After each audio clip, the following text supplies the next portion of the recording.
Hey, you there. Thank you for watching, and welcome to Forge Lines Forever. Today, I have a 5v5 custom match here on the most amazing Neuroxus map generator. So let's go ahead and introduce our teams and our players. Starting off with Team 1 in the Northwest and ending with Team 2 in the Southeast. Starting off with Team 1's Northeastern player, then going counterclockwise and then back north. We have in Chevy Crimson, Team 1's Alfie. He is a Seraphim for this match as a 1500. To his west, we have in Emerald Green Sapir as a Cybran. He is a 2000 rated player, the highest rated player on Team 1 and in the game overall. So we're going to definitely keep some eyes on him. In the middle here for Team 1, we have in Batman Gray Melonwise as a Seraphim. He is a 1400. And rounding out Team 1's front line in Orange Color Orange is the Royce. He is a Cybran as a 1400. And rounding out Team 1's lineup in the regular slot is Kalink. He is a Seraphim. He is an 1100 in Forest Green. So for Team 1 side of the map, they have 3 Seraphim, 2 Cybran, no Aeon, no UEF for Team 1. Starting off with Team 2 Southern player and then going counterclockwise as well, we have in Barbie Pink Raider. He is a Cybran. He is a 1700. And next door to him, we have in Royal Blue, Dahan Wink. He is a Seraphim. He is an 1800. He is the highest rated player on Team 2. To his northeast, but already making his way to the middle very, very early, we have in Light Oak Tan. It is Dragon Slayer. He is a Seraphim as a 1500. And rounding out Team 2's front line, it is the one and only Aeon player of the game. It is Desert Wolf 216. He is an Aeon as a 1400, again in Ruby Red. And last but not least for Team 2 and in the game overall in the regular slot here for Team 2, it is Steak. He is in Stitch Blue as a Cybran as a 1200. So for Team 2 side of the map, they also have some Seraphim and some Cybran, but again they have the one Aeon player in the game, which is a 2, 2, and 1, which means Team 2 and Team 1 both lack UEF tech.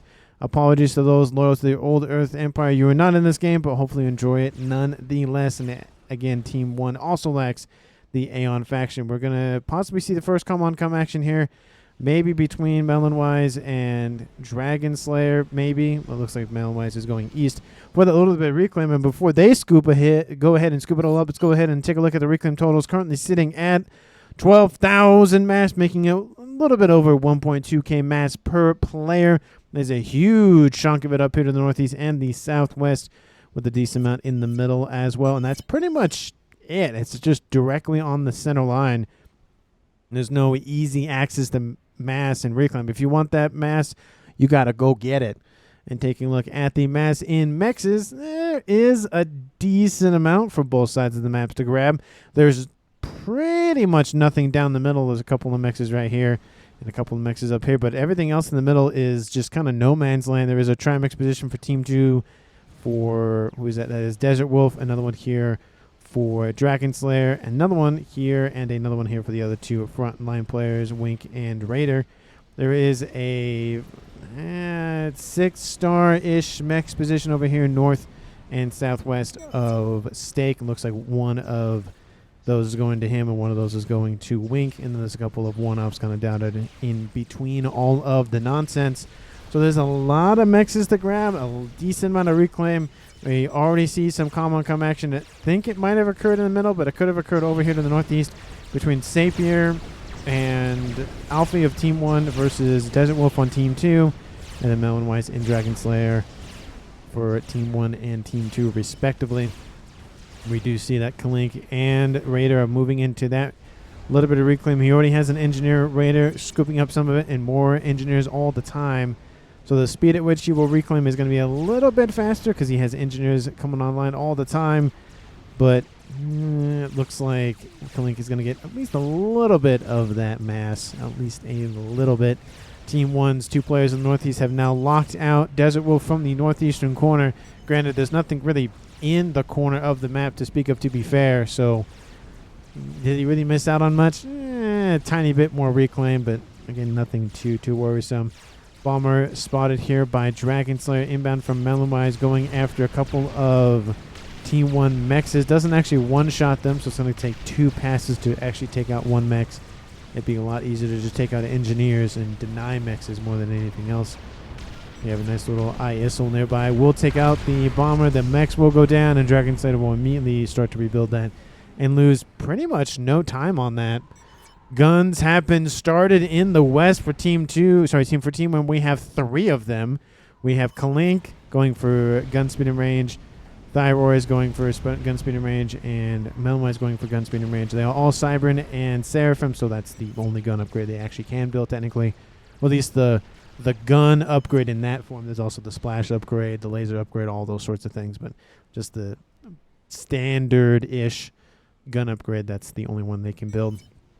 Gun speed and range started for Dragon Slayer. Speaking of which, the only player in the game so far going for a different upgrade is Team 2's Regardless sub-player of Stake going for T2. Looks like he wants to maybe try to isolate this quarter of attack and maybe funnel Team 1's attention this way.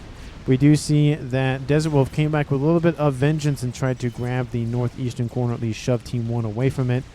We do see Wink pushing in, and we'll start to back up in face of that. Guncom from Melonwise. Gun is almost done here for Kalink, and Roy's is pushing in.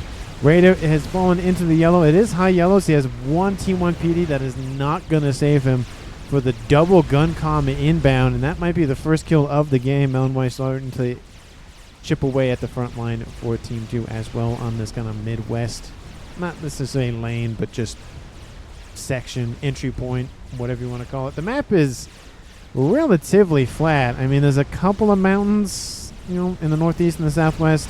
There's a little bit of water, but nothing really too crazy to hide in.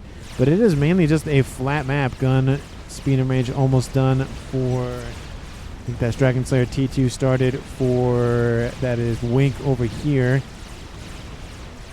We do see that Raider is in a little bit of water over here. He's dropped to about the midpoint in his hit points. Definitely needs to get out of there sooner rather than later, because he is outnumbered and outgunned literally and, well, I would say figuratively, but I think it's just literally twice. Literally in terms of there are more guns pointed at him from the comms, and those comm guns are also even more powerful than obviously the standard one that Raider has. So anyway, I'm just over-explaining things that don't need to be over-explained. Now repair started for Dragon Slayer. He has gun on board now. Stake going for his Team 1 PD. Of course, Zapier has his own gun upgrade online.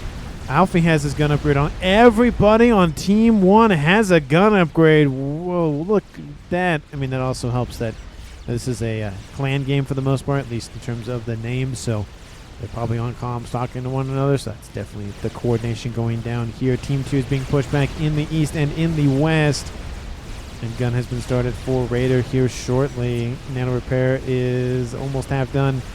We do have some T2 PD being spammed up. Team 1's as well to assist with defense upset. T2 PD in placement. Zapier is going to start losing hit points, and I think at this point I might have to split things because there is a lot of aggression going down from Team 1. Looks like they want to end the game sooner rather than later at this point. We'll see if that plays off for them sooner rather than later in terms of how much map control they get and how much mass they get from it. Zapier coming to get some assistance from Alfie, moving in against Stake. Trying to hold, but he's just being outgunned just severely here. Desert Wolf has some T2 PD online, and he's in the red. He also has speed online. It looks like he will be able to at least stave off that for a little bit. Bomber coming in, takes out a nice group of engineers here for Stake. That's going to cut down his build power considerably. Raider getting some T2 PD online and some shields to protect said PD emplacements. At least have a fallback point, but look at this. Team 2 has been pushed back severely, but there's a lot of Team 1 units surrounding Melonwise's comm, and Raider being attacked on a 2v1 once again.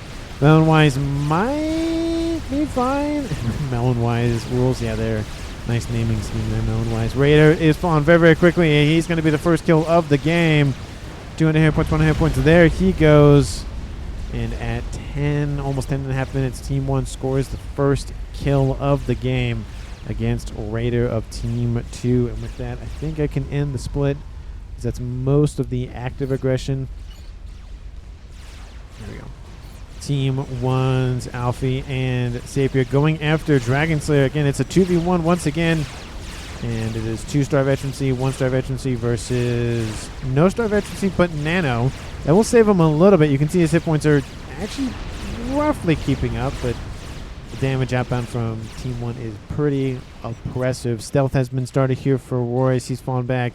I'm going for that upgrade. K-Link is actually falling back and actually going in this really weird zigzag pattern just in case there's maybe a missile. Maybe thinking of something, but looks like he actually cancels that move order anyways. Does look like Alfie is just going to keep reclaiming Sapien. And Alfie, again, the longer they stay right here, the more danger it is. Not because they don't have any support nearby, but because, you know, this is technically Team 2 side of the map, so it takes longer for Team 1 to get back to more friendlier territory. Raider, can you please? Oh, it looks like with the death of Raider, there might be some lagging issues. I know there was a comment earlier about somebody being a little bit behind. It'll help the fidelity of the game if players leave. Oh, I'm not lagging. But I can leave if you want. Oh, that's really nice. It's like, hey, you know, I don't think I'm lagging. At least it doesn't look like it. But I can leave if you want. And I like that. I do appreciate players being willing to stay with their team even though they do die to help out with, you know, intelligence gathering and whatnot. But there also is the, like, if you can't play the game or it's harder to play the game because it's connections, it is nice to have that. So, and there's, you know, camaraderie going on with that. So, really appreciate that. You see K-Link starting to wipe out the remaining stuff now under control of Wink in the west. We do see that Alfie's getting more of those reinforcements. Lots of Ilshis, and that's really going to try to cement this position for Team 1. Essentially isolate at least a couple of mexes and keep that eco lead going. Team 1, again, given the fact that they own almost the entire northern section of the map, they're not that far ahead in eco. It's only about 15 to 20, maybe 30 at some times. Obviously, reclaiming what that adjusts the numbers severely in that regard. But Team 2 is digging in, of course, for the long haul. Lots of PD going to be built. Lots of Ilshis. Love to see that. T3 land, T2, T3 air, and possibly, yep, T3 has been started. T3 is almost done in air. Team 1 is behind in the air department. That will give a little bit of advantage for Stake. He doesn't have a whole lot of mass, but you know, he does have T3, so that is something to be aware of. Desert Wolf has a shield on board now, and advanced range and speed. He has Aeon Sniper Commander. Will he go for the Tank Commander with the heavy shield upgrade? Maybe, maybe not. But at least he has the bare minimum one, which I definitely appreciate seeing, especially if he's going to be on the front lines long term.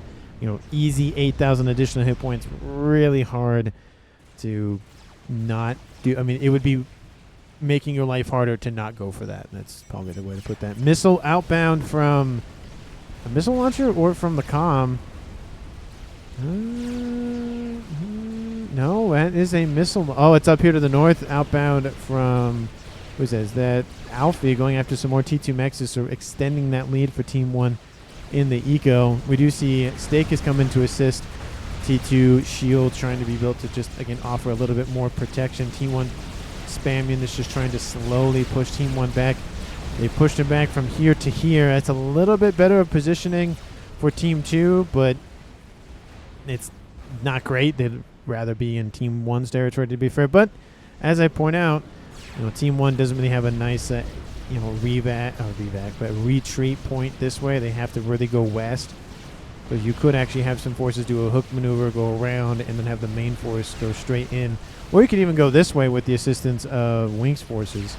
So there's a nice kind of three-pronged attack that could happen and maybe take out a comm or two. But you know, there's other players in this game, so something to be aware of always.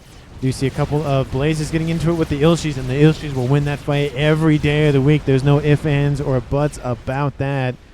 Stealth started for Sapir. He's at 3-star veterancy. That's 30% additional hit points on board. Nothing to scoff at. Missile outbound. It will almost hit Dragon Slayer. The TMD looked like it shot it, but it landed, it looked like. So that was very, very close. Regen Ore going down here for Dragon Slayer, trying to keep his units online longer, at least a little bit. Another missile outbound, and it does get shot down by that Zapper, so it looks like the missile is not going to be that much more effective at this point. It did get a lot of damage done, 2,700 mass killed. Only 3 kills, so that's average of 900. Definitely worth the missile cost. Another missile's outbound. I don't think that's going to go anywhere. That range on board the Zapper is pretty wide. So, yeah, it's not super great. But again, it did its damage, so there's only so much you can do at that point. We do see another attack is bringing lots of Ilshis for Alfie, currently sitting at almost two, well, I was going to say 2 squadrons, but they're on land, not on air. So like 3 or 4 squads. Squad size, I think, I don't know if there's like a definitive number for squads. Sometimes it's 4, sometimes it's 6, sometimes it's 10. It just is a rough amalgamation of a group of soldiers together. So, and then I think it's platoons and then companies, I think, is how the U.S. does. I'm not entirely sure how they do the nomenclature for that, but I don't think I've ever seen any like definitive. A squad is made up of X number of soldiers kind of thing. We do see in the pushing in on Desert Wolf from Alfie. Alfie's actually kind of joined his forces, so he's no longer helping Sapir out. He's fallen back a little bit. Again, it is approaching that 20-minute mark, so snipes are definitely on the cards, especially with Team 2 Stake having a little bit more time in air. At least the T3 department. Team 1 is expanding out as we speak as well, but they're just slightly behind. Again, nothing too crazy, but a little bit of a lead could make the difference. Team 1 at 650 mass, Team 2 at 550, so that is definitely something to be concerned about if you're Team 2. Not having that mass, not having mass, but just not having the lead or even being close to your opponent, it will slowly just drain you just because Team 1 can build more stuff than you can per second. It's just kind of how it works. If they don't have the build power, that's a different story, but if everything was even in terms of build power and whatnot, Team 1 would be able to just outproduce stuff. Lots of PD. Looks like the Roy is not wanting to have any sort of engagement that way. And yes, a couple of missile launchers will go down mobile-wise. Some PD might go down, but this is only just going to feed the reclaim field in the middle of this alleyway here between Team 1 and Team 2. We do see Roy's coming in with his nano and gun comm. We even see K-Link getting some shots in as well, getting that veterancy up. He's at 3 stars now, and Roy's is just at 3 stars. We do see the bricks have actually, to be fair, while I was kind of scoffing at the bricks assault, I also forget that those are tickle cannons. So, yeah, they're nice to have, but bricks have lots of HP. I don't think any of the comms are going to die in this mess. But, no, okay, no, maybe not. The hit points are going down pretty quick. K-Link will be protected just slightly by that brick. Another overcharge will not kill that brick off. There's still a couple more remaining. K-Link is at 4-star veterancy now. And 1,500, 1,000, couple more shots. Overcharge will take out nothing because the unit died before it got there. Roy's, if Roy's is taken out, that's going to be a double kill. If Team 2 scores it, that'd be a nice way to get back in this game for comms. But it looks like both of the players of Roy's and K-Link get out of there. Looks like K-Link actually got some veterancy there as well. He's now at 5 stars, so back up into the mid-ish yellows. Very, very close double kill here from Team 2's Wink. And I feel like Wink did that on purpose. He didn't go for the kill because it gives more mass to somebody else, which could scale them incredibly fast. You can see Wink is at 378. He's producing a little over half of his entire team's mass income. So that will play a factor in who is the players to watch out for. Of course, we mentioned Sapir. He's at 216. He has a Monkey Lord. And that Monkey Lord is here to play. Lots of Ilshis nearby, but I don't think that's going to be enough. And Wink's like, nope. Monkey Lord immediately goes, oh, I know where you are. I'm going for you. And all of the forces from Team 1 Sapir and a lot of those Ilshis that were over here shifted here and now going to help the Monkey Lord. Wink is going to just fully retreat. I don't think there's anything he can really do. Overcharge would take out a little bit of hit points, but he's not going to risk it. Team 2 is already down a player. They don't want to be down 2 of them. Desert Wolf trying to east assist and cover the retreat, or not cover the retreat, but try to cut off the retreat for Team 1 forces. Dragon Slayer's in this. He's going to overcharge and shake out the chunk, but it's not enough. A lot of the forces will be taken out, though, in the explosion from Dragon Slayer, so Team 2 will lose another player. It is a 5v3 game. So far, flawless for Team 1 at 20 minutes and 50 seconds. Wink will get out of there. He will gain control of everything that Dragon Slayer had, and I wouldn't be surprised if he shifts that over to somebody else. Maybe Desert Wolf, or even maybe just Stake, the air player, give him some more mass. But of course, with the huge mass income that Wink has been able to amass, he's been able to get a lot of T3 units online and really just keep Team 1 at bay. Lots of bricks running around. Monkey is still online though for Sapir though. Desert Wolf is nearby. Oh, yeah, it's not great. It looks like maybe overcharged lasers in range. Ooh, not good. That Monkey gets a double kill. And Team 2 will drop to 5v2. It will be Wink on the front lines with Stake in the air. And that Monkey Lord has done a terrible amount of damage to Team 2. Another Monkey Lord, of course, from Stake. And Wink's Chickens inbound. That Monkey Lord is, of course, DED, but it did way more damage than Sapir probably was expecting. Great use of a Monkey Lord from Team 1. And got a little bit more than they bargained for, which, of course, is always a steal to get a little bit more than you add. If you pay, $10 for something and you end up getting $15 worth of whatever you paid for, I think everybody would be very happy about that. Missile outbound once again. Man, that is long range on that thing. Oh, this also is a 10x10. Didn't point that out. It is a 10x10, so while the map kind of looks big, it is not. Team D does not exist, which means that Mex goes down. And Royce is on the front lines guarding his bricks, and Wink does not care about the comm. He goes for the brick kills, and now with the bricks are dead, the Roy's comm is now the new target, and he will get out of range, and those bricks will go away. We already sent you back packing once. Don't come back here now. You hear? ASF starting to stack up here for Stake. I feel like some of these mixes should at least go to Stake to help scale that ASF horde a lot quicker. Team 1 at 1.1k total, with Sapir at 316 and Alfie at 300. Wink is at 600, so double, or actually producing as much mass as the both of them. Those two players are highlighted. So definitely a lot of experimentals possibly on the cards for Team 2. Couple of sniper bots inbound. Chicken is just going to sit in the middle of the map. Bricks are slowly pushing in, and that will keep Roy's back. He does not want to engage because that is enough to kill him. We do see a group of forces over here. T3 Bricks and Autumn's having a nice little chat underneath some T3 mobile shield protection. Those T3 shielding, they can be a little expensive, but 10,000 hit points per shield is very good. Especially because I think the UEF is 3,000 and the Asylum is 3,500, I think. I don't remember the numbers off the top of my head. There's an Aeon facility over here, but I don't see any Asylums on mine, so I can't confirm that at least right now, unless I go into the unit descriptions or whatnot, or the details. That's the word I'm looking for. Those look like the artillery is going to push back the forces in the middle from Wink. And again, the thing to point out, though, in a 5v2 situation like this, APM is very crucial. Very, very crucial, because it can make a difference between Team 2 holding on or Team 2 crumbling. Oh, the Omni would be a good target to take out. Will the Bricks get it? They take out some PD. They're shoot away by the PD from K-Link and the comm of Roy's. They do grab the Omni. Love to see that. It blinds Team 1, at least on the western side. There isn't a backup Omni in the middle. There should be. This one should be an Omni, realistically.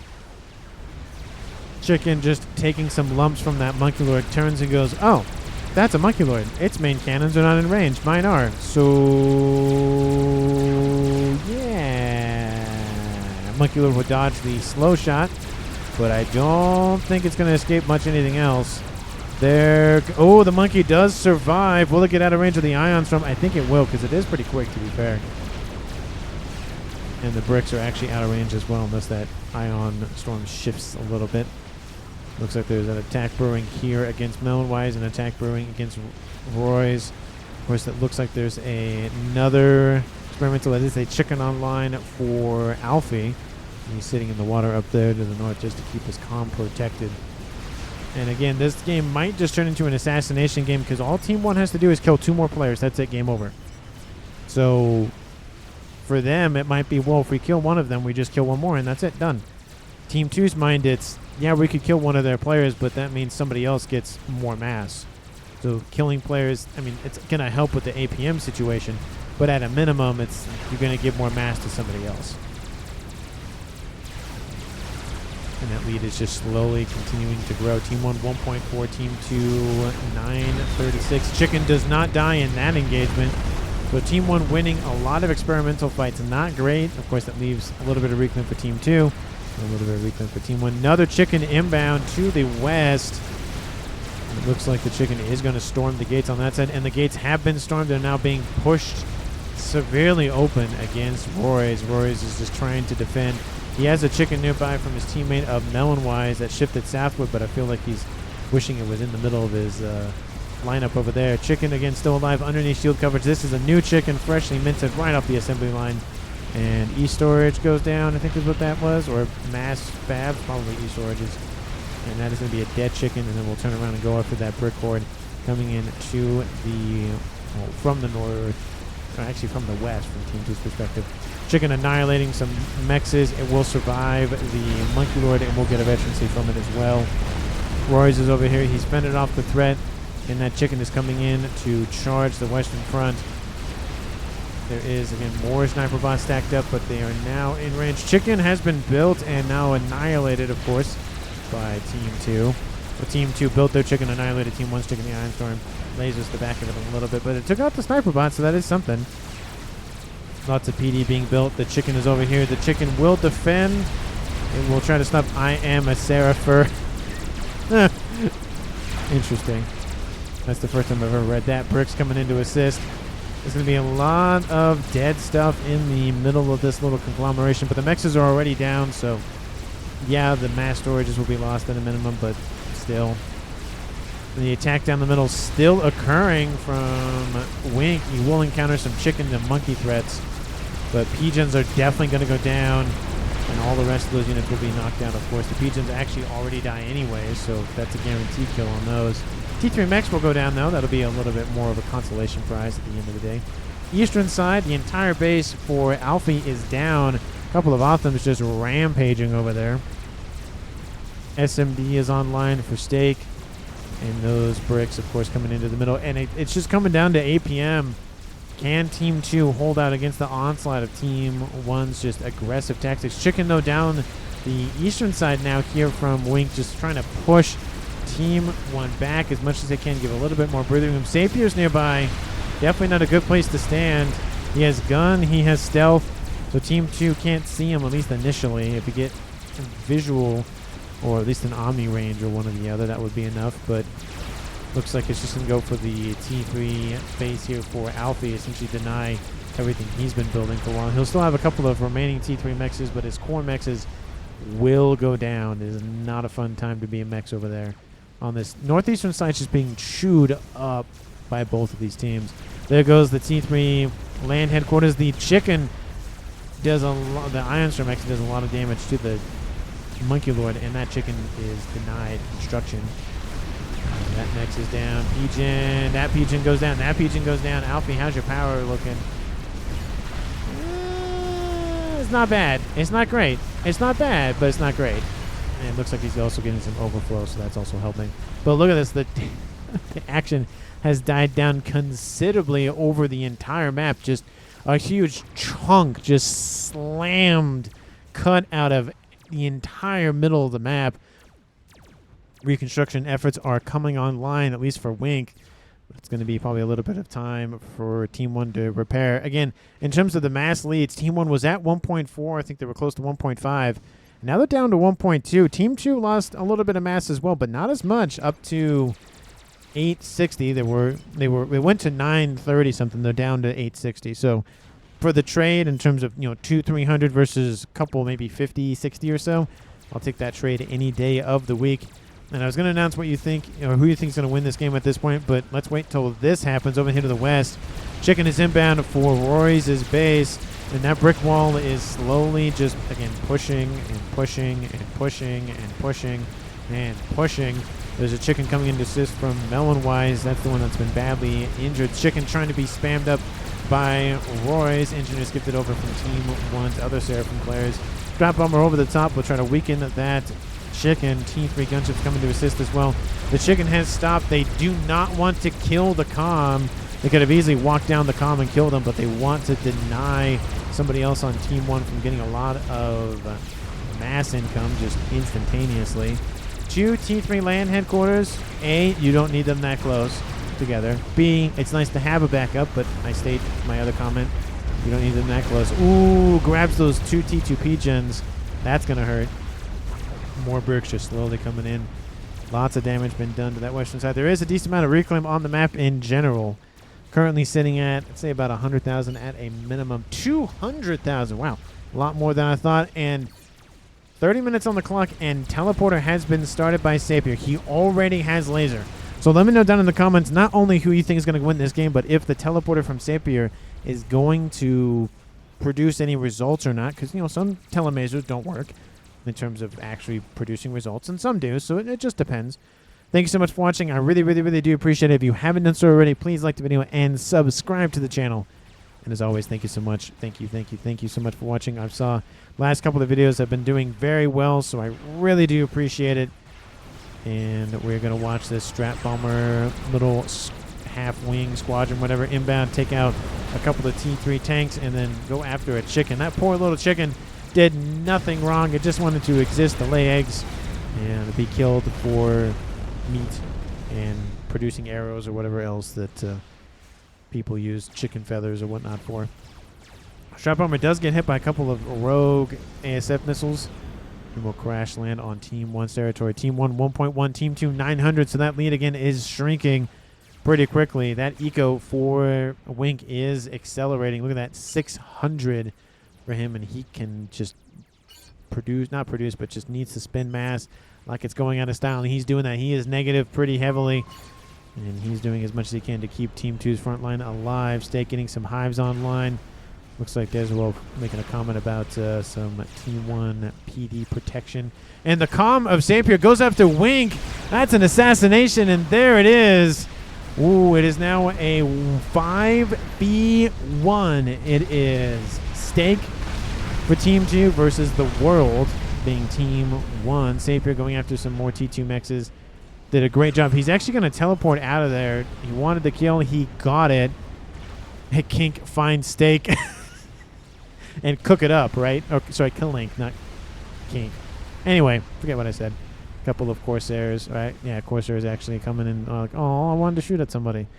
Ooh, it is now an assassination game here for Team 1. Team 2 has a huge hill to climb, and the comms left alive. But to the credit of Team 2's Wink, he did a lot of pushing in, so Team 1's eco is not as high as it could have been and was at one moment. So it is a little bit of a consolation prize. I think there is an experimental here and here and here. So there's 3 of them there. Looks like there's another one built and another one built. Looks like it's going to be the more mobile ones from the Cybran side of things more than the long, very annoyingly to deal with, especially in the water, crabs. Chicken pushing him on the eastern side with some T3 assistance. There is a monkey and a chicken inbound from Team 1, so that attack possibly is not going to go well. This is definitely going to be, I wouldn't say the weaker of the two sides, because there's a lot of production over here. On the western side, it's easier to push in for sure, but with Mellowise pushing into the middle, any push will inevitably draw this attention this way. So you essentially have to almost have a 2 or 3 pronged attack at this point to really do any piercing damage into the main territory of Team 1. And it looks like Deswolf saying produce bricks, do whatever you can. Stake at 800 mass per second. He has 500 plus mass coming into his bar, or after spending everything, so he's got to like spend like it's going out of style. 43,000 mass in his bar. When he just looks like more ASFs and just whatever he can spend it on. And again, APM is going to be taxed to the max for Stake. He is now de facto Team 2. It is not Team 2. It is now Team Stake. Ooh, I could go for a good steak right now talking about food. Why is it that like half of my casts end up being talking about food? Not as late, but it's kind of been a trend at one point in my videos where either somebody was named after food or food came up for some reason or whatever. I don't know, I have food on the brain or something. Ooh, that Ion Storm, though, from that chicken from Mellowise will guarantee the kill on that one. 2 chickens. Oh, we gotta wait for a second. And a third. Ooh, there's three. Ooh, there's 3 chickens here. That's a lot of. Ooh, that's a lot of firepower. Looks like they're trying to edge out that ion storm. I think a little bit of singeing will happen, but nothing too crazy. Looks like chicken over here going after a monkey. The monkey will not make it, but the chicken might. There is a crab back here. And at this point, defensive line in the east, attack down the middle. They could take out the air grid and then maybe go after Sapier's base, do kind of a nice little overarching hook. Not going on the entire western edge and then right. Just kind of cut down the middle and go right. That could be enough to break up the remaining players on the edges. But explosion down in the south. Sapier has been defeated by Steak. By, looks like Strat. Well, no. Apologies for missing the kill. I don't see any PD nearby. Hold on. There is a bomber over here from K-Link, so I don't know what could have shot him. But looks like maybe just, oh, yeah, just bricks. Straight up just bricks killed him. So Team 1 loses their first player of the game, and it is Sapir. All of that mass will go to Alfie. Maybe, actually, no, that'd actually be a good player to give it to because he's kind of been down in mass income and whatnot for a while, so this will get him back heavily into this game because his base just got torn up over there. Push says, Wink, push, and he's like, you got to go for it. There's a lot of reclaim here. Looks like another chicken died at some point. Another dead chicken here. There's a lot of reclaim. So, I mean, game enders could be possible, but in a game like this where it's a 4v1 situation, putting all of your eggs in one basket, especially now, it's going to be a definite, not loss, but it's going to focus Team 1's attention, and at this point you don't want that because 4 players focusing on one thing versus 1 player focusing on 4 things. Not going to go well for the 4 players focusing on one thing situation. Strap bombers inbound once again. Is there an air fight that I missed at some point? That Team 2 lost. That Team 1 doesn't even have ASFs on the field anyway, so no one really has air. It's just build strap bombers if you want to kind of thing. I think that's what's happening because there's really no air power for either of them, to be honest. It's literally just strap bombers and maybe a couple of ASFs.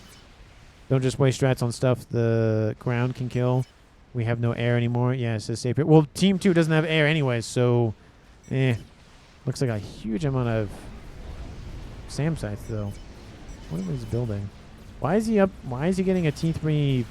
Oh, because he lost it, maybe? Maybe because he lost his T3 Cybern headquarters, so he wants to build it back again. That's probably what he's doing. That's the only thing that makes sense, because that's Aeon over there. Seraphim and another T3 air facility Seraphim style. Oh, he has Cybern one. So he's Cybern and Seraphim. He's producing chickens like the man cannot stop doing it. It's like he's like, I just ejected the chicken. I got to build chickens. He has 2 of them in the water. 3 of them are inbound. Team 1 has 2. And more underway. Crab has been started. That's almost it's a little over half done. Eastern side scooping up reclaim. It's a reclaim situation with both teams. Team 2 or Team Steak 190, Team 1 160. So again, given the fact that Team 2 has kind of been on the down side of things for APM on the lower end, and having a little bit more reclaim, of course, does make a little bit more sense because Team 1 has launched maybe a little bit more attacks, but Team 2 has done the same thing, so maybe it's just kind of even in that regard. Team 1 1.4K, Steak at 900. And Alfie is at 600, of course, primarily because he has now dual base online. Will somebody else on Team 1 go for Telemazer? I think there should be at least one more. Oh, we do see Laser. No teleporter, but Laser is online. Melonwise builds an experimental. It's another chicken. Looks like it was actually possibly built by Roars and he transmitted over. Chicken attack will commence. There's 2 of them in the middle. 5 of them for Team 2. A third one is inbound. And just based on raw numbers, Team 2 is going to win that fight. There's 2 monkeys holding position. A crab is now done. Chicken over here to the east. Of course, the crab's been sitting here for a while. I don't even think it's been moved. And that is a lot of damage. Team 2 will lose a chicken immediately. Not get a lot of work out of it, but, you know, it's something. There's another chicken inbound from Team 1. Then there's some more strap bombers inbound for K-Link. That's definitely going to help the mismatch in numbers here for Team 2. Oh, sorry, for Team 1. This chicken's down. This chicken's going to slowly fall after that.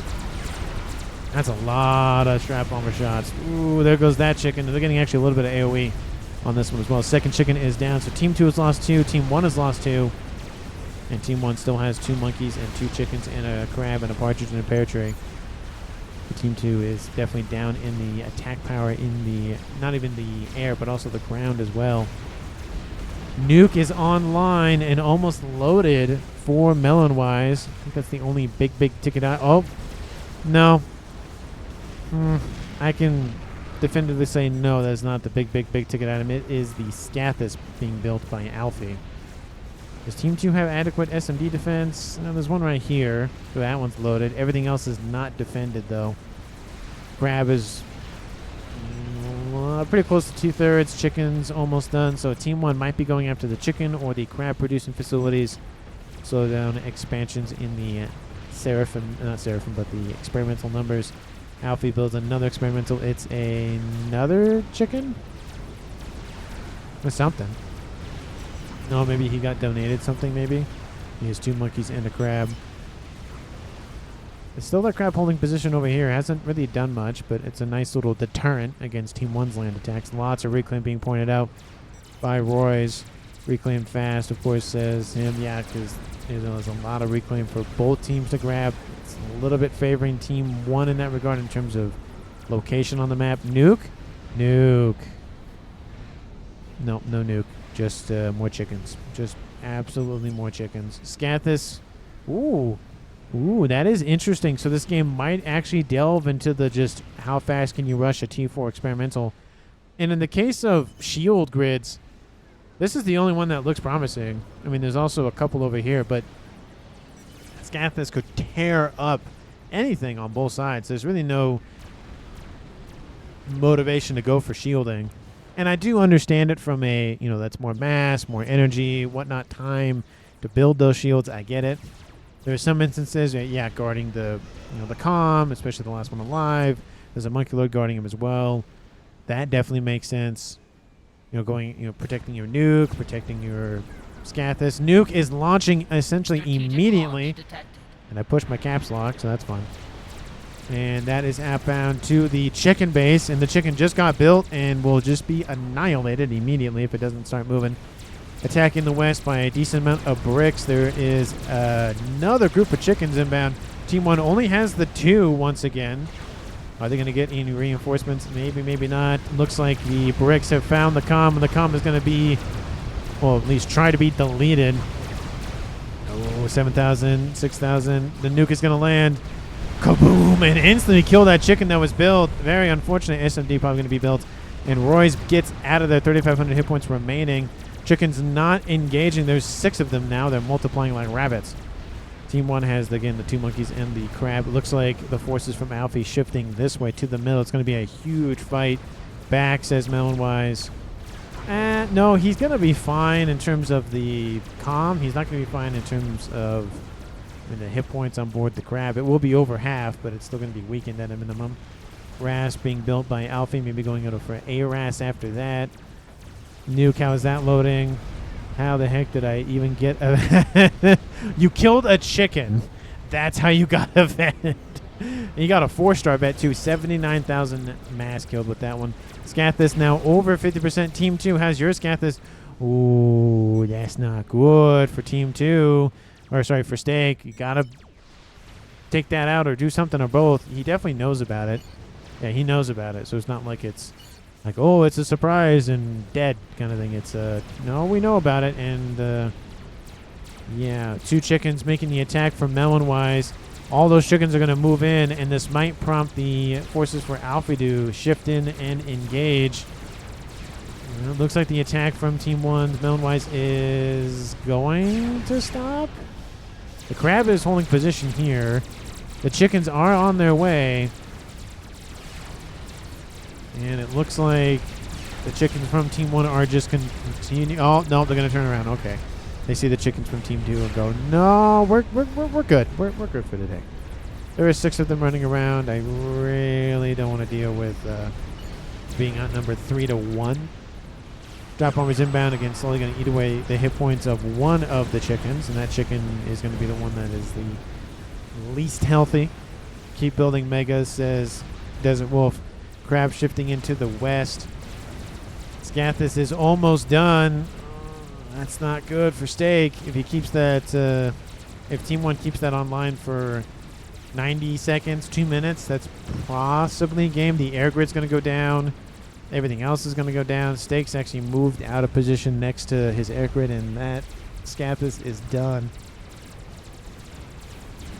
And it's just going to be possibly just a steamroll at this point. Unless this chicken horde moves in, Melonwise trying to pull the attention from Steak to get those chickens in and get them surrounded. Scathis Fire is now inbound. And it's going to go for the easiest target, which is going to be the air grid. Or even just maybe something else? I don't know. Okay, no, it looks like it's going to hit the air grid. Okay. Looks like it wasn't for a second. A little bit of an ASF fight. Team 1 is going to win that fight because there's just way more for Team 1 than there is for Team 2. Scathis shots inbound. Hives are going down. T3 air headquarters goes down for the Siren, so that entire air grid, air grid is debunked. Not great. And HQ dead. And yeah, nice snipe there by Team 1's Alfie. Chickens are approaching. There's one over. There's a crab over here. There's 2 chickens over here. There's a crab. 1, 2 monkeys. Looks like that monkey just died. There's a crab over here. There's a crab that was defending on this eastern side. That gives that monkey opportunity to just steamroll in. And it's going to be a full Senate with the weaker of the chickens. It'll push the chickens out of position and allow Team 2 to at least eat away a little bit of the T3 tanks that have been built there. Looks like some pathfinding issues for those chickens over there. 1 crab versus 2 monkeys, a crab and a chicken. Not going to go that crab's way. There is a chicken, though, so that is something, but it's heavily wounded. So essentially it's just debunked, defunct, or immobilized. That air grid is done and dusted. How is Steak's power consumption? Not great. Not doing good. 1 T3 pigeon, and he's in the red. Another chicken is under construction. That is almost in the green. That crab is going to be dead and gone here shortly. Nothing has died yet. The main T3 force going down the middle while the experimentals go west. Now, I like the distraction, but that's going to slightly kind of force Team 1 to engage. A nuke is going to load and fire here shortly. I don't know what they go after. And the chickens, of course, are trying to keep as much distance away from the other experimentals from Team 1 as possible. The crab is going to be caught up too. It looks like the chickens, at least some of them, break off to intercept the ones from Melonwise. Looks like the chickens are just going to walk in, and they know they're going to kill the one that's heavily wounded. The second one is going to get pretty close. There's still 3 chickens, and the base for Roy's is going up in flames. The crab is down for Team 2 and Team 1. The chicken is down for Team 2. Ironstorm will activate, take out a couple of units. In that regard, another chicken back there. ASF's planning something over there. I don't know what they're thinking about, but they're thinking about something. Looks like Steak has been spotted and found by Team 1. Is there a comm with Telemazer? No. I think there was only 2 sirens for Team 1, so unless he can magically spring a teleporter, that is going to be a not good thing. It looks like the chickens for Team 1's Melonwise not in range, and that air grid is not going to feel good. This crab for Steak is actually going to retreat, and the nuke, unfortunately, gets put behind the chickens, even though it is a short travel time.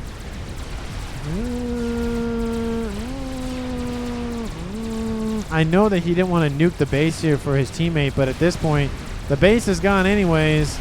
Chicken's now intercepting the one on the right. Yeah, nowhere near anything. It actually just kills Reclaim at this point. Boom.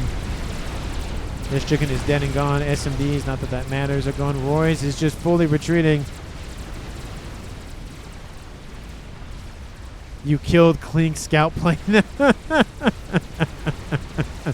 Looks like the other 2 chickens are actually being ignored. The chickens from Melonwise are actually focusing on the crab. The crab, walking forward, probably not a good idea. But probably could have just walked back and killed both these chickens, but maybe not. Looks like the nuke here for Melonwise is going to go down. How's the base going for Steak? Not great, and he's not producing that Scathis by any means. Attack down the middle here from Alfie. Does Team 2 or Team Steak have anything in reserve? They have a couple. They have 2 experimentals. That could be enough. And Chicken is taking out the pigeons and everything else. Klink has been spotted. Will he get a transport to save him in time? The nuke does not get taken out. Definitely unfortunate. There's a crab now here in this base. Looks like they're trying to go after the Scathis. There's not going to be enough time. There's too many experimentals in range, or coming in range, or soon to be in range. Blink will go down. Roy is somehow still alive, and there he goes. Killed by a chicken. Will the Ion Storm actually kill off the nuke? Ooh, that could be something. T2 transport way too late, of course. That's going to be a long hook maneuver. Nice amount of match maps going down. Scathis volleys inbound all the time. Steak is not going to take this line down. Will the Scathis move? I mean, no, it's not going to need. There's two monkeys coming into range here shortly. It's not going to matter. The Ion Storm doesn't take out that P-Gen. Ion Storm does take out these P-Gens. But man, does Steak go out with a bang if he doesn't win this game. Look at the hole. Look at all that stuff that's dead. And that chicken finally defeated. Ion Storm going to activate. And a couple more experimentals are going to die. So, consolation prize there. Scathis is still alive. And it's just going to be just ripping everything else out of Team 2. Teleport has been started by Roy. It's going to be a while.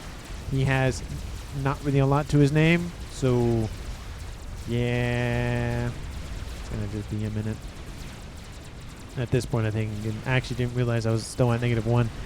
So I'm going to just speed things up to +1. Because at this point, there's really nothing going for Team 2. I mean, that last attack with that experimental rush could have been it. I think if he did the push earlier with the 6 chickens against the 2 chickens, that could have been enough. But, yeah, I don't know. It's kind of one of those if situations, hypotheticals. 99,000 mass kill with that chicken. Teleporter started. He's going to try to go for Telemazer. It's not gonna be enough. There's PD here. There's Team D here. There's monkeys here. It's not gonna. Teleporter started and Steak control Ks, and Team 1 wins the game. But great attempt at Steak trying to come back in this game. Did such a good job, but I think the overall killer for Team 2 was not, the massive amounts of losses they took in experimentals and all that. It was just they did not have the APM to really fight back against Team 1, I think is what really killed Team 2. Is maybe if Wink was still in the game at this, if he didn't die by the teleportation, he survived, maybe it would have been enough. Maybe, but it was still at that point a 5v2, or in that case, if Sapir didn't make it, a 4v2. So it would have been a kind of a toss-up at this point. Alfie going for Scathis maybe wasn't the game-winning move, but that prompted a whole other set of things. It essentially set Team 2's life expectancy at a timer. Essentially, you have this amount of time to survive, and if you don't win before then, you're dead. And then the chicken attack and experimentals were essentially the thing that really had a chance, but just wasn't enough. But again, great attempt by everybody. MVP for me. I mean, the nuke was nice, but it got 1 nuke out, which is better than none. I think overall, I think it was the focus on experimentals more than anything else for essentially everybody that just made the game obviously interesting to Kaz. I love it when just a bunch of T4 units just run around and cause chaos to happen. But I don't think I can pinpoint one player. I will point out, though, the tenacity from Royce, from not control Kang, from not leaving the game. I know it's a clan game, so it's a little different than a normal kind of, not random game, but you get my point. But, his stuff was knocked out multiple times. Could have just left, gifted it over to somebody else, took a nap or something, but he kept in it. So I will at least point out his tenacity for that. But like I said, I can't give MVP because I really don't know who to give it to. So let me know down in the comments if you have a pick. Thank you so much for watching. I really do appreciate it. And I will see all of you in the next one.